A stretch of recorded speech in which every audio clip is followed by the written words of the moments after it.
a essência, né, de cada um. É muito importante isso daí. E muitas coisas você perde esse sentido de feedback. Só um negócio que eu estava explicando, eu acabei divagando muito. No caso do diabetes, né, que eu estava falando.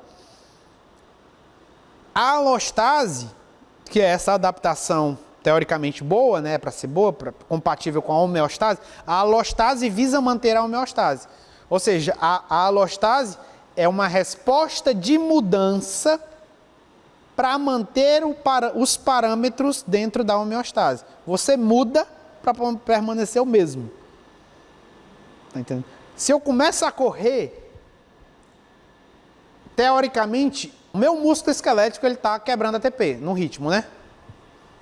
E você oferece ATP a ele num ritmo X, ele quebra no ritmo X. O consumo sempre tem que estar acoplado à oferta. Se você aumenta o consumo, você tem que aumentar a oferta. Então, se eu começo a correr, o meu corpo tem que aumentar o fluxo sanguíneo.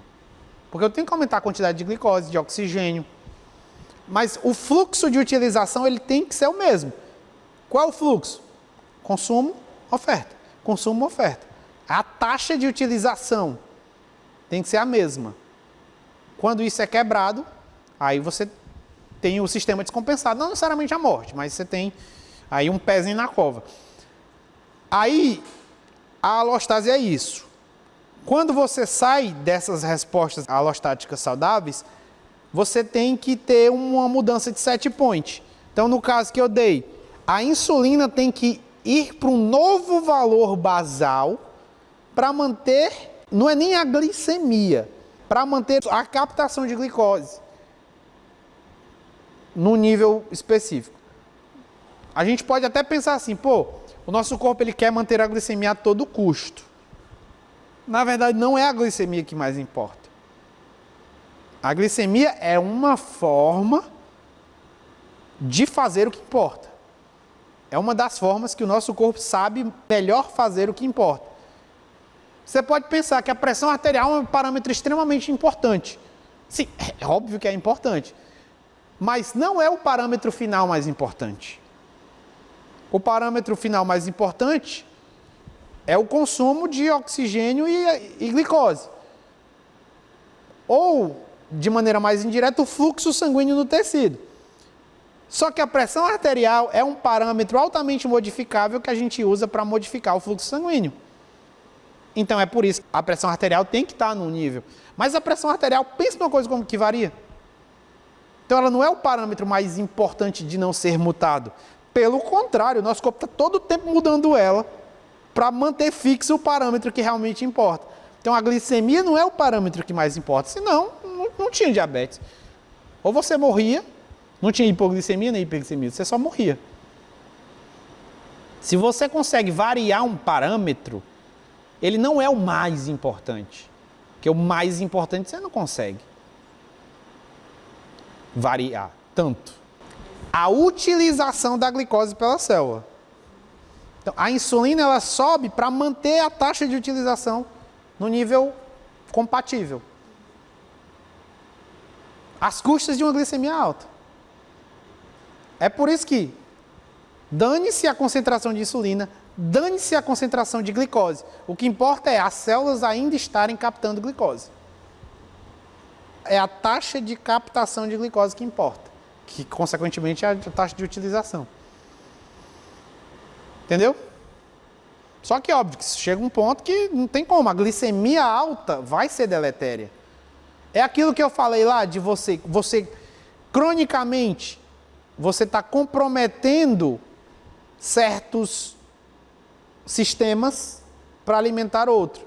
Então, para manter o parâmetro que mais importa, que é a taxa de captação celular de glicose, você compromete a integridade do endotélio no longo prazo, por conta da hiperglicemia, você compromete a função do pâncreas.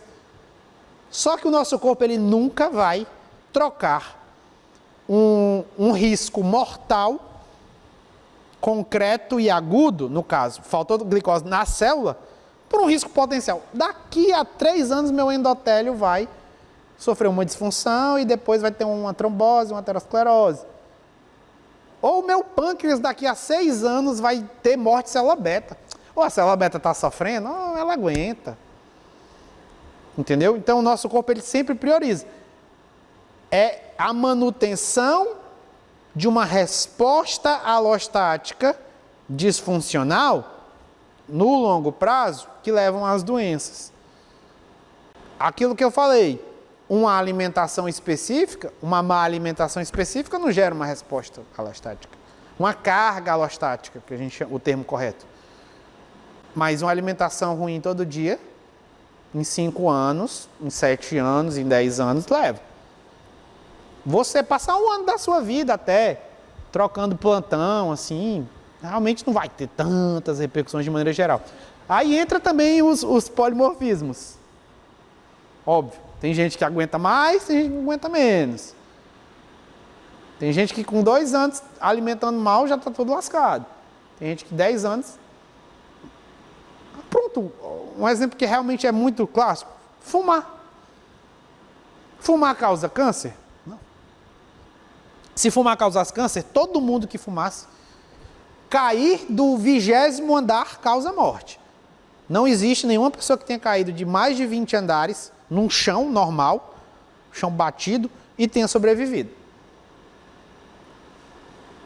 Então, causa é isso. Fumar não causa câncer. Fumar é fator predisponente para câncer. É fator de risco para câncer.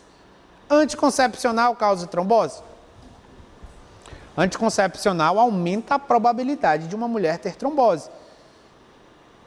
Mas ainda é um aumento baixo. Gravidez aumenta muito mais o risco de ter trombose, por exemplo.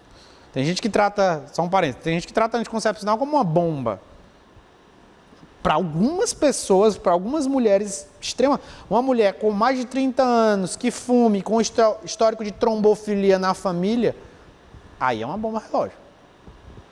Ou seja, mas é para um grupo extremamente específico. E aí entra outra coisa dos estudos clínicos. Quando você tem o resultado de um estudo clínico, você não pode dizer, olha, eu vou aplicar para o meu paciente.